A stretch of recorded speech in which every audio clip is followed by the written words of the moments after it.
Mon Dieu que le retour caméra est hideux. Je suis désolé de faire une vidéo dans ces conditions, je ne suis pas chez moi comme vous le voyez, c'est pas le cadre habituel de mes vidéos, je suis en vacances dans ma maison de famille, mais il fallait que je fasse une vidéo à tout prix parce qu'il y a quelque chose qui n'était pas prévu au programme dont je dois vous parler absolument. Je dois vous parler absolument d'Halloween Kills, que j'ai vu au cinéma hier, le 1er novembre, et j'ai mis beaucoup de temps à me décider à y aller parce que j'ai eu tellement de critiques dégueulasses et assassines avec ce film, en particulier à partir de youtubeurs. Genre c'était tellement de la merde. Genre soi-disant le film était tellement nul, que c'était honteux, que c'était une catastrophe, et moi la saga Halloween je l'adore, même s'il y a de très mauvais épisodes, on en a parlé dans une vidéo dédiée, j'aime la saga dans son ensemble, j'adore Michael Myers, et je ne me lasse pas de le voir trucider des gens. Bonjour à tous, soyez les bienvenus sur Nienko TV, nous sommes sur les sagas du cinéma, la partie de ma chaîne sur laquelle je parle de tous ces films du moment qu'il y en a au minimum 3, et donc aujourd'hui, comme vous l'avez compris, nous allons parler d'Halloween Kills, parce que je ne suis absolument pas d'accord avec tout ce qui se dit sur ce film. Allons-y. I'm coming for you, Michael.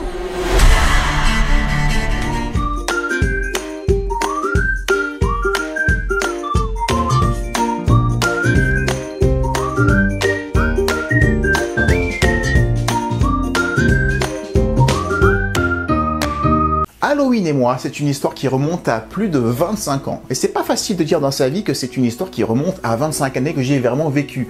25 ans, c'est long. Et j'ai adoré les deux premiers à l'époque que j'avais découvert en VHS. C'est mon papa qui me les ramenait, je vous en avais parlé la dernière fois sur les vidéos de Scream. Et comme il m'a amené que les deux premiers, je pensais qu'à l'époque, il n'y en avait que deux. Jusqu'au jour où ma sœur m'a dit, mais moi j'ai vu Halloween 4, il me semble à l'époque, quand j'avais 10 ans. Alors du coup, quand j'apprends qu'il y a un Halloween 4, alors que j'en suis qu'au deuxième, j'étais complètement surexcité. Et j'avais 10 ans. Hein. Et j'ai supplié mes parents de m'emmener au vidéoclub du centre-ville pour que je puisse voir s'ils avaient Halloween 4. Et puis peut-être pourquoi pas Halloween 3. Impossible de mettre la main sur le 3, par contre ma sœur m'a dit j'ai trouvé Halloween 4.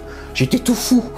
J'étais complètement surexcité, j'étais complètement fasciné par la jaquette de ce film, où le masque de Michael semblait être un peu différent, où je ne voyais pas Jamie Lee Curtis qui jouait Laurie, je voyais qu'une petite fille. Je rentre à la maison avec mes parents, je mets la cassette fébrilement dans le magnétoscope, et je me lance, et je suis surpris par ce film, et surtout par cette fin, surpris que Michael Myers soit encore en vie, surpris que le Dr Loomis soit encore en vie, et surpris que Laurie soit morte. Alors je me suis dit quoi? Je me suis dit qu'elle était morte dans Halloween 3. On rend la cassette, on retourne au centre-ville, et on va trouver Halloween 3.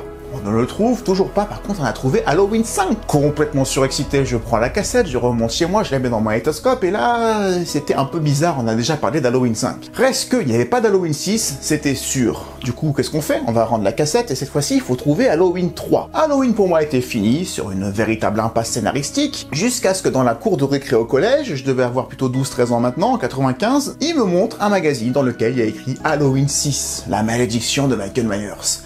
Un film direct ou VHS. Je me suis pas méfié à l'époque, mais c'est rarement bon signe. Je retourne au centre-ville, là où j'avais pris les Halloween 4 et 5 bien des années auparavant, et il n'avait pas Halloween 6, il n'en voulait pas. C'était un monsieur qui se faisait vieux, qui commandait que des vieux films et pas les nouveaux. Du coup, j'ai supplié ma mère d'aller dans un autre vidéoclub dans la ville d'à côté, et il l'avait, on avait téléphoné avant, en regardant le numéro sur le bottin.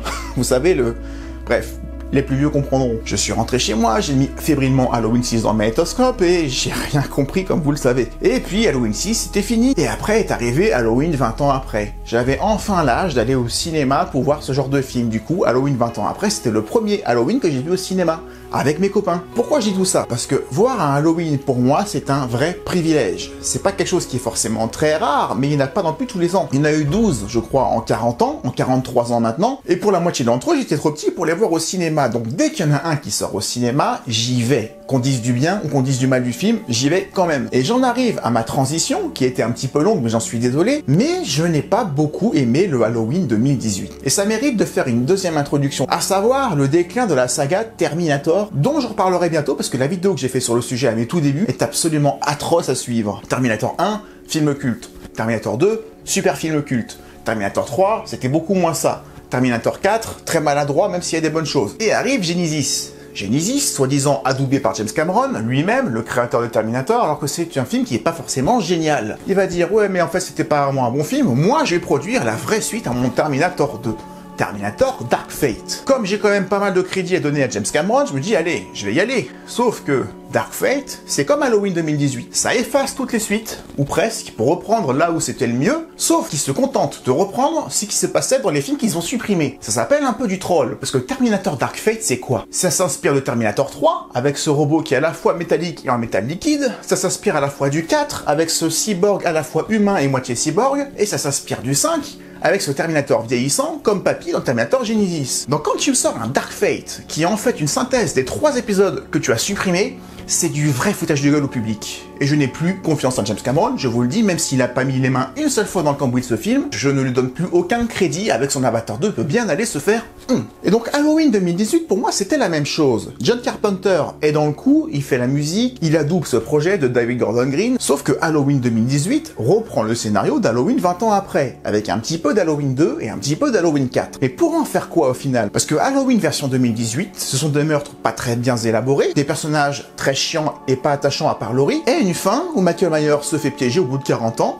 et finit brûlé, piégé dans une cave, comme Halloween 2 où il finit brûlé de la même façon. Donc pourquoi tu refais venir 40 ans après des personnages qui avaient la même issue que les Halloween qui ont été produits après le 1? Pourquoi refaire la même chose en disant que c'était pas bien, mais en le faisant quand même? C'est encore une fois du foutage de gueule. Sauf que le Halloween 2018 a tellement bien marché que ça a relancé la saga et qu'ils ont décidé d'en faire 3. Et là ça change tout, parce que si le Halloween 2018 paraît complètement incomplet, mais qui va être suivi par 2 autres histoires qui vont le suivre dans la foulée, ça relance absolument tout pour moi. Et c'est super important quand tu t'apprêtes à aller voir Halloween Kills de te dire que c'est un numéro 2 sur 3, que c'est un épisode passerelle entre ce qui s'est passé timidement dans le 1 et ce qui va finalement arriver dans la conclusion dans le prochain film l'année prochaine.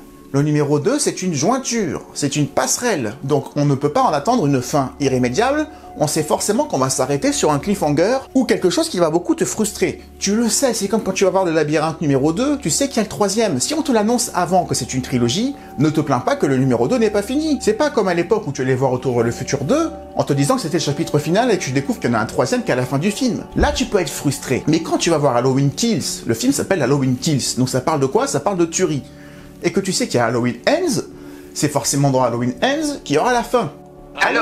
Allô? Y'a personne au bout du fil? Donc, je n'ai pas compris les critiques que j'ai vues ou que j'ai lues, qui se plaignent que c'est qu'une série de meurtres sans qu'il y ait un vrai scénario. Je vais y revenir. Moi, en tout cas, je suis pas du tout d'accord avec ça. Et ben, moi, je vous le dis, moi, Nico, avec mon humble avis, et c'est pas pour dire blanc quand les autres disent noir, je trouve que c'est un très bon Halloween, pour moi, au-dessus du Halloween 2018.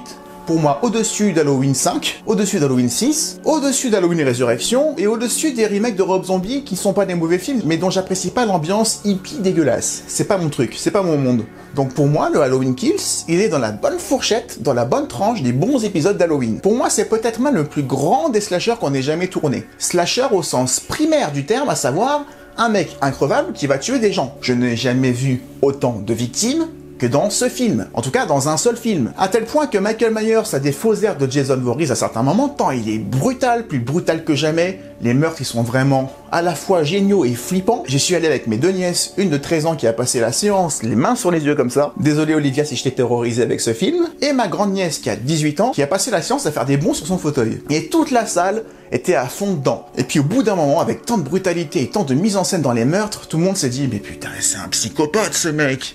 Je te jure que personne faisait le fier, dans chaque meurtre était sordide, et ce qu'il fait avec les cadavres une fois qu'il les a tués, dans la lignée du 1, parce que c'est pas nouveau, Michael aime beaucoup jouer avec ce qu'il a fait, avec ses victimes, il aime bien les contempler et les mettre dans des situations pour que quelqu'un les découvre, c'est plus appuyé, plus sinistre, plus macabre, plus sombre que jamais, et aussi plus rythmé, parce que ça ne s'arrête pas.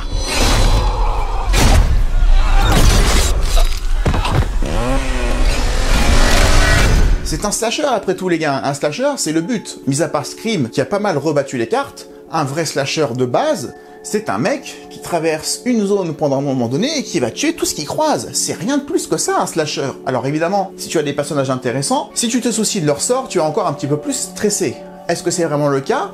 J'ai envie de dire oui, parce que autant les nouveaux personnages d'Halloween, le nouveau psychiatre, j'en avais rien à faire, le nouveau shérif, j'en avais rien à faire, les enfants de Laurie, j'en avais rien à faire, pour moi il y avait que Laurie. Alors on peut appeler ça du fanservice, mais dans Halloween Kills, tu ressors un peu du grenier, les personnages et aussi les acteurs, et c'est là où je trouve ça très fort, de l'Halloween original, que ce soit Lindsay, qui est la vraie actrice qui jouait Lindsay en 78, la petite fille, l'infirmière Marion du premier, du deuxième et d'Halloween 20 ans après revient une 4e fois, sans compter le shérif Brackett. Alors sans dire qu'on atteint des sommets en matière de développement psychologique des personnages, le fait qu'on les ait déjà vus 40 ans avant fait que ceux-là on va les mettre un petit peu plus en avant et que s'ils crèvent, on est un peu plus emmerdé que s'il tue les autres. Surtout que le film a l'ingéniosité, on va dire, même si c'est un peu facile et que ça fait un petit peu fanfiction et fanservice, de t'expliquer les personnages du 1 qui étaient insignifiants, qui ils sont vraiment dans l'histoire. Ainsi tu découvres que le shérif, le nouveau, était là en 78 et que c'est lui qui a arrêté Michael, même s'il a fait une petite bavure pour y arriver, que le petit ami d'Allison, la petite fille de Jamie Lee Curtis, est en fait le fils de Lonnie, l'adversaire de Tommy Doyle quand ils étaient gamins. En fait, tu vas reprendre pas mal de scènes du 1, vues sous un autre angle. Ce qui enlève une part de mystère, il faut quand même le dire. Mais au bout de 43 ans, je pense que tu peux lever le voile. Avant d'aller plus loin et de faire un peu de spoiler, voici de quoi parle Halloween Kills pour ceux qui aimeraient peut-être aller le voir et qui sont fans de la saga et qui n'y sont pas encore allés. L'histoire, elle tient en 3 lignes. Michael Myers n'est pas mort, car les pompiers ont eu la bonne idée d'éteindre le feu de la maison de Laurie dans laquelle il était enfermé,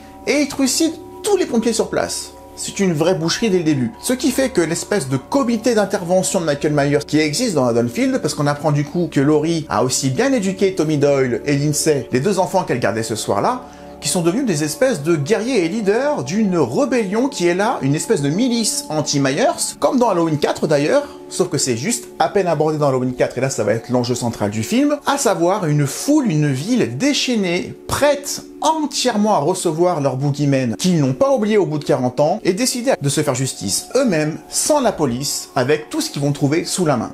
Une véritable chasse à l'homme qui va transformer Haddonfield en une ville dangereuse et aussi psychopathe que le psychopathe lui-même.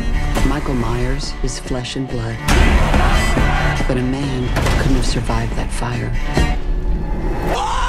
La ville, c'est un personnage contre un autre personnage, Michael Myers, et les deux sont peut-être aussi mauvais l'un que l'autre. Et ça va faire énormément de dégâts. Michael Myers is alive. Et dans le contexte des gilets jaunes ou de la crise sanitaire, voir une foule en colère prête à tout renverser pour se faire justice elle-même, quitte à sacrifier des innocents sur la route sans s'en rendre compte ou volontairement, ça peut amener à réfléchir à la situation qu'on est en train de vivre, y compris en ce moment en période de préélection présidentielle où dès qu'un candidat se déplace, il soulève des foules qui vont lui interdire de manifester. C'est un peu la même ambiance dans cet Halloween Kills qui finalement n'est peut-être pas si anodin ou aussi vide qu'on veut bien le dire. Je m'arrêterai là pour la partie no spoil, mais dites-vous que vous ne verrez plus jamais un Michael Myers aussi en forme, un Michael Myers aussi impitoyable, vous ne verrez plus jamais autant de victimes dans un seul film, donc si vous aimez bien voir les gens se faire découper, sursauter et voir un film vraiment très gore, parce qu'il est très gore, allez voir Halloween Kills et n'écoutez pas les critiques. En tout cas, j'ai ressenti des trucs. Il a au moins la palme d'or du nombre de victimes dans un film. Là où Halloween 2018, pour moi, n'avait rien montré et rien fait de notable. Maintenant que je vous ai tout dit dans la partie no spoil, creusons un peu le film, et si vous restez à partir de maintenant dans la vidéo, c'est que le film, vous l'avez vu, ou en tout cas que vous vous moquez d'être spoilé si vous restez avec moi. If you track Michael's victims, that's a straight line to Michael's childhood home. What do? We fight.